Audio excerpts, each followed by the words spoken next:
জঙ্গি মোকাবিলায় special task ফোর্সকে ঢেলে সাজাচ্ছে রাজ্য সরকার। জানা গিয়েছে এই ফোর্সকে কমান্ডো প্রশিক্ষণ দেওয়া হবে। প্রশাসন সূত্র খবর, ন্যাশনাল সিকিউরিটি গার্ডের ধাঁচে এই ফোর্সকে বিশেষ প্রশিক্ষণ দেওয়া হবে। প্রসঙ্গত, কলকাতা পুলিশের নিজস্ব স্পেশাল টাস্ক ফোর্স রয়েছে। এছাড়া রাজ্য পুলিশেরও নিজস্ব স্পেশাল টাস্ক ফোর্স রয়েছে। জানা গিয়েছে রাজ্য পুলিশের স্পেশাল টাস্ক ফোর্সের মধ্যে বাছাই করে কয়েকজনকে নিয়ে জঙ্গি মোকাবিলার জন্য বিশেষ প্রশিক্ষণ দেওয়া হবে। যে কোনো সময় রাজ্যের বিভিন্ন জেলায় যদি জঙ্গি নাশকতার ঘটনা ঘটে তাহলে এই বিশেষ ফোর্স কাজ করবে। জানা গেছে রাজ্য পুলিশের স্পেশাল টাস্ক ফোর্স থেকে 2 কোম্পানিকে নিয়ে এই কুইক রেসপন্স টিম তৈরি করা হচ্ছে। পশ্চিম মেদিনীপুরে এদের কমান্ডো প্রশিক্ষণ দেওয়া হবে। শুধুমাত্র জঙ্গি মোকাবিলার ট্রেনিং দেওয়া হবে। কলকাতা ছাড়াও দুর্গাপুর ও শিলিগুড়িতেও এই টিম রাখা হবে, যাতে নিকটবর্তী ক্যাম্প থেকে ঘটনাস্থলে পাঠানো যায়। এই সিদ্ধান্তের ফলে রাজ্য পুলিশের এসটিএফ আরও শক্তিশালী হবে বলেই মনে করা হচ্ছে। প্রসঙ্গত, কলকাতা পুলিশের আওতায় থাকা এসটিএফ এর এই ধরনের জঙ্গি নাশকতার ট্রেনিং প্রাপ্ত টিম রয়েছে, কিন্তু রাজ্য পুলিশের এতদিন এই কমান্ডো প্রশিক্ষণপ্রাপ্ত টিম ছিল না। এবার সেই টিম হবে। প্রশাসন সূত্রে খবর, রাজ্যের বিভিন্ন জেলাতেও বড় বড় শপিং মল, রেস্তোরাঁ রয়েছে। সেখানে যাতে কোনো জঙ্গি নাশকতার ঘটনা ঘটলে তাড়াতাড়ি প্রশিক্ষণপ্রাপ্ত বাহিনীকে পাঠানো যায়, তাই সিদ্ধান্ত এমন নেওয়া হয়েছে বলে জানা গিয়েছে। এই নিয়ে একটা রিপোর্ট তুলে ধরেছেন আমার কলিগ রাজেশ সাহা। দেখাবো আপনাদের। জঙ্গি মোকাবেলায় রাজ্য পুলিশের এসটিএফ অর্থাৎ স্পেশাল টাস্ক ফোর্সকে এবার ঢেলে সাজাচ্ছে রাজ্য সরকার। সেই টাস্ক ফোর্সকে অর্থাৎ এসটিএফ এর বাহিনীকে এবার নতুন করে একটি বিশেষ বাহিনী গঠন করা হচ্ছে, যাদেরকে রীতিমতো কমান্ডো প্রশিক্ষণ দেওয়া হবে এবং তাদেরকে রাখা হবে জঙ্গি মোকাবেলার জন্য। যে কোনো সময় রাজ্যের যে কোনো জায়গায়, জেলাগুলিতে বিশেষ করে রাজ্য পুলিশের আওতাধীন এলাকাতে যদি জঙ্গি নাশকতার মতন কোনো ঘটনা ঘটে তাহলে যাতে দ্রুত পদক্ষেপ করা যায়, তার জন্যই কিন্তু এই সিদ্ধান্ত বলে জানা গিয়েছে। এবং সেই কারণে এসটিএফ থেকেই কিন্তু একটি বিশেষ বাহিনী বানানো হচ্ছে, একটি কুইক রেসপন্স টিম বানানো হচ্ছে। এবং যেটা জানা যাচ্ছে যে স্পেশাল স্ট্রাইকিং ফোর্স যেটা রয়েছে তাদের থেকেই 2 কোম্পানি বাহিনী নেওয়া হয়েছে, সদস্য সংগ্রহ করা হচ্ছে, বিশেষভাবে তাদেরকে প্রশিক্ষণের ব্যবস্থা করা হচ্ছে। এবং স্পেশাল স্ট্রাইকিং ফোর্স থেকেই বাছাই করা সদস্যদের বেছে নেওয়া হয়েছে সেখান থেকে এই নতুন বাহিনীর জন্য। এবং এই বাহিনী কিন্তু স্পেশাল টাস্ক ফোর্সেরই একটা অংশ থাকবে, এই এসটিএফেরই একটি শাখা থাকবে, যারা শুধুমাত্র জঙ্গি মোকাবেলার জন্য বিশেষভাবে প্রশিক্ষিত থাকবেন।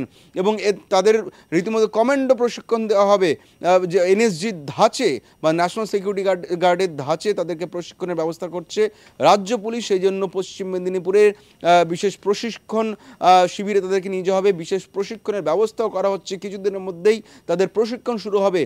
এবং তারা কিন্তু রীতিমতো কমান্ডো প্রশিক্ষণের ধাঁচে তাদেরকে প্রশিক্ষণ দেওয়া হবে বলে জানা যাচ্ছে। এবং এই সিদ্ধান্ত কিন্তু এসটিএফ এর তরফে নেওয়া হয়েছে শুধুমাত্র জঙ্গি মোকাবেলার কথা মাথায় রেখে। যে কলকাতা পুলিশের একটি এসটিএফ রয়েছে এবং রাজ্য পুলিশেরও এসটিএফ রয়েছে। এই স্পেশাল টাস্ক ফোর্স প্রথম গঠন করা হয় কলকাতা পুলিশে, পরবর্তীকালে রাজ্য পুলিশেও একটি আলাদা, একটি পৃথক এসটিএফ বানানো হয়, অর্থাৎ স্পেশাল টাস্ক ফোর্স বানানো হয়।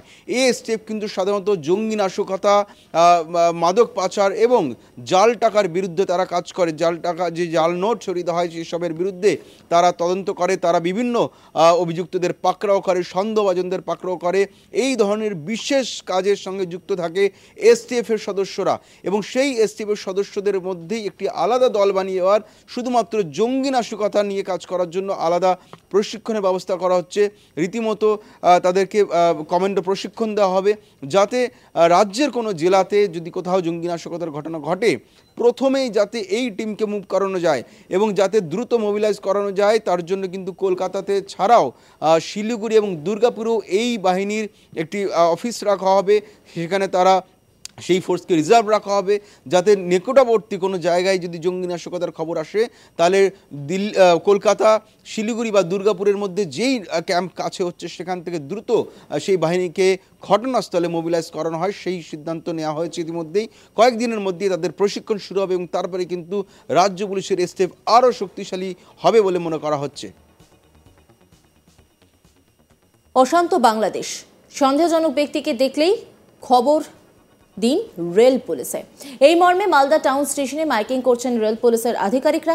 অশান্ত ওপার বাংলা, সেই সুযোগে কোনো অনুপ্রবেশকারী মৌলবাদী মালদা টাউন স্টেশনে যাতে ব্যবহার করতে না পারেন তারই জন্য এই পদক্ষেপ। অনুপ্রবেশ রুখতে রীতিমতো সীমান্তবর্তী এলাকাগুলিতে বিএসএফ এর নজরদারি আরও বাড়ানো হয়েছে। মালদা ভারত বাংলাদেশ সীমান্তবর্তী এলাকাগুলিতে বিএসএফ এর টহলদারি চলছে। এরই পাশাপাশি মালদা রেল ডিভিশনের আরপিএফ এর পক্ষ থেকে মালদা টাউন স্টেশনের নিরাপত্তা বাড়ানো হয়েছে। নজর রাখা হচ্ছে রেল যাত্রীদের গতিবিধির উপর। মালদার মহদীপুর সীমান্ত থেকে মালদা টাউন স্টেশন 15 থেকে 20 কিলোমিটার দূরে রয়েছে।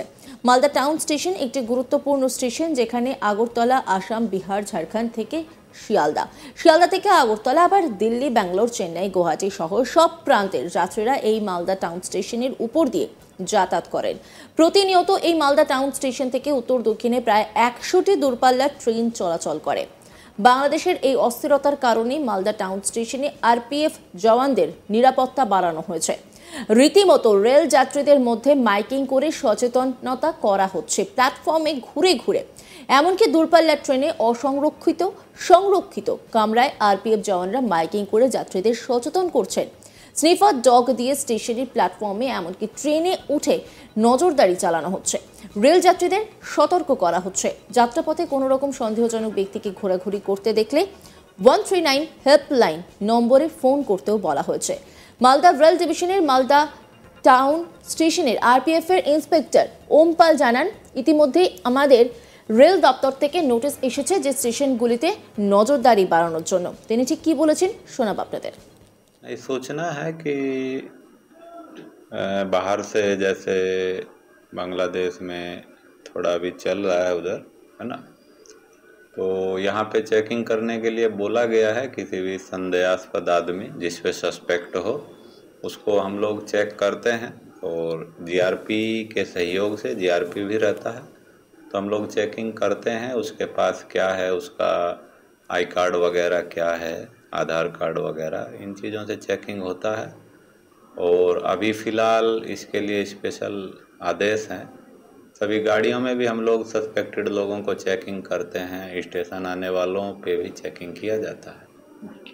हाँ, और इसके लिए अवेयरनेस प्रोग्राम होते हैं, माइकिंग किया जाता है। और माइकिंग के लिए तो जैसे